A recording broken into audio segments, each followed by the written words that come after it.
रोटी एक ऐसी चीज जिसके लिए हर एक इंसान जीता भी और कमाता भी है, जो कि हर घर में रोजाना खाई भी जाती है और बनाई भी जाती है। मगर क्या आपको पता है सरकारी स्कूल के बच्चों के लिए लाखों रोटियां आज के समय पर रोजाना कैसे तैयार करी जाती है? नहीं तो चलिए फिर मेरे साथ बिना किसी देरी के वीडियो शुरू करते हैं। आपको दिखाते हैं सबसे स्वच्छ तरीके से बच्चों के लिए खाना कैसे तैयार करा जाता है, साथ ही जानेंगे कैसे ये बन गया बच्चों को स्कूल लाने के लिए सबसे बड़ा विषय। जिस खाने को एक समय पहले खाने लायक भी नहीं समझा जाता था, आज के समय में अक्षय पात्रा बिल्कुल स्वच्छ तरीके से उस खाने को तैयार करता है। तो उसके लिए सबसे पहले शुद्ध चक्की का आटा ले लिया गया। यहाँ पे ढेर सारे आटे का इस्तेमाल करा जाएगा। इस आटे को मशीन के अंदर डाल दिया गया। आप यहाँ पे देख सकते हैं हर एक भैया ने यहाँ पे ग्लव्स पहना हुआ है, मास्क लगाया हुआ है और इनके जो जूते हैं ना वो भी खास तौर पे यहाँ के काम करने के लिए ही मंगवाए गए हैं। अब इसमें डाला जाएगा ढेर सारा पानी। पानी डालते के साथ ही सारे के सारे आटे को गूंदने का प्रोसेस जो है मशीन के अंदर चालू हो जाएगा। तो पानी डालने के बाद सारे के सारे आटे की नरमाई को जांचा जाएगा और जैसे जैसे थोड़ा थोड़ा आटा जो है वो नरम होना शुरू हो जाएगा, इसमें डाला जाएगा शुद्ध गाय का देसी घी, जो कि बच्चों की सेहत के लिए लाभकारी तो है ही, साथ ही ये जो आटा आप देख रहे हैं ना मशीन के अंदर वो इससे चिपकेगा भी नहीं। तो यहाँ पे ढेर सारे देसी घी का इस्तेमाल करा जाता है और सारे के सारे देसी घी को डाल दिया गया मशीन के अंदर। अब जो आटा है हमारा वो 90% तक अच्छे से गूंद के तैयार हो चुका है। तो अब इसे करीब करीब 2 मिनट तक ऐसे ही और गूंदा जाएगा और गूंदने के बाद इसे निकाला जाएगा बहुत ही एक अनोखे ढंग से। तो आप यहाँ पे देख सकते हैं अच्छे से आटा जो है वो बिल्कुल बढ़िया तरीके से गूंद के तैयार हो चुका है। और ये आ गया हमारा बड़ा सा स्टैंड जिसमें सारे के सारे आटे को निकाला जाएगा। तो उसके लिए मशीन को पलट दिया जाता है और चालू कर दिया जाता है दोबारा से, और इसी प्रकार से सारे के सारे आटे को एक बड़े से बर्तन में ले लिया जाता है। जो आटा थोड़ा बहुत गिर जाता है उसका बिल्कुल भी इस्तेमाल नहीं करा जाता। और अब ये जो गूंदा हुआ आटा इसे बड़ी सी मशीन के ऊपर डाल दिया जाएगा। यहाँ पे जो आटे की वेस्टेज होती है वो खुद ही तरीके से इसी आटे में मिक्स होकर नीचे बिल के आता रहता है। आप यहाँ पे देख सकते हैं एक बड़ा सा रोलर लगा हुआ है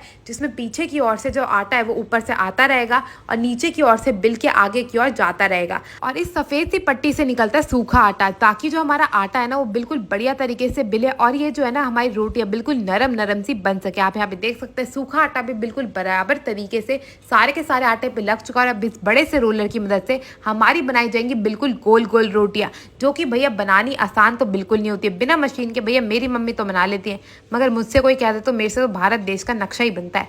तो अब यहाँ पे जैसे जैसे रोटियां बिलती जाएंगी, बिली हुई रोटी आगे की ओर आती रहेंगी और जो उनका ढांचे में आटा था वो वेस्ट नहीं होगा, वो दोबारा से पुराने आटे से मिलके दोबारा से बिल के नीचे की ओर से आता रहेगा। तो आप यहाँ पे देख सकते हैं बिल्कुल गोल गोल सी जो रोटी होती है उनको जांच करने के बाद आगे की ओर भेजा जाता है सिकने के लिए। तो यहाँ पे जो है वो फुलके सिक्के तैयार करे जाते हैं, क्योंकि कहा जाता है जो फुलके होते हैं ना वो हमारी सेहत के लिए सबसे ज़्यादा लाभकारी होते हैं। तो अब ये बड़े से सेकने के लिए मशीन लगी हुई है जिसमें ऊपर की ओर से आँच आती रहेगी और बिल्कुल बराबर तरीके से रोटियाँ सेक सेक के नीचे की ओर भेजती रहेगी। तो इसी में ऑटोमेटिक मशीन का काम होता है बराबर तरीके से रोटियों को सेकने का। तो ऊपर वाले रोलर से जो रोटियाँ हैं वो सिक सिक के नीचे आती हैं और नीचे एक बड़े से रोलर की मदद से सारी की सारी रोटियाँ सिक के आ जाती है बिल्कुल बाहर।